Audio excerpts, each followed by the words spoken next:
নরেন্দ্র খুব সুন্দর গল্প করতে পারতেন।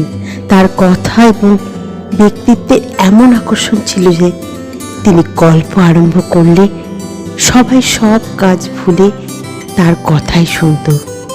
স্কুলে ক্লাসের ফাঁকে একদিন তিনি গল্প করছেন।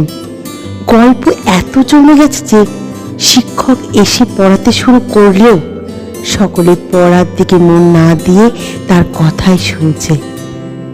কিছুক্ষণ পর শিক্ষক ফিসফিস শব্দ শুনে ব্যাপারটা বুঝতে পারলেন।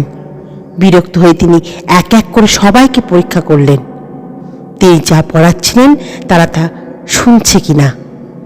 কেউ উত্তর দিতে পারল না, কিন্তু নরেন্দ্রের মন ছিল দুমুখ। গল্পের ফাঁকেও তিনি মনটার একটা অংশ পড়ার দিকে রেখে দিতেন।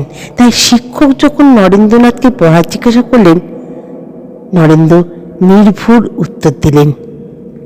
শিক্ষক তখন জিজ্ঞাসা করলেন, এতক্ষণ কি কথা বলছিল? সকলে নরেন্দ্রকে দেখিয়ে দিল। শিক্ষকের তা বিশ্বাস হলো না, কিন্তু নরেন্দ্র ছাড়া আর সবাইকে দাঁড়িয়ে থাকতে বললেন। সকলের সঙ্গে নরেন্দ্র উঠে দাঁড়ালেন। শিক্ষক বলল, তোমাকে তো দাঁড়াতে হবে না। নরেন্দ্র বললেন, না, আমাকে দাঁড়াতে হবে, কারণ আমি তো কথা বলছিলাম। তিনি দাঁড়িয়েই রইলেন। এই ছোট্ট একটি গল্প থেকে এটা বোঝা যায় যে স্বামীজি সত্যের প্রতি কিন্তু প্রচুর নিষ্ঠাবান। তিনি সব সময় সত্যের পথে চলার কথা আমাদের জগৎ সমাজকে বলেছেন। এই সততার জন্যই তাকে শত কোটি প্রণাম জানালেও কম হবে।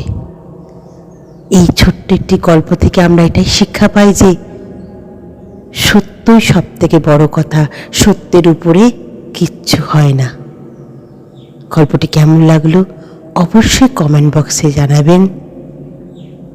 নমস্কার।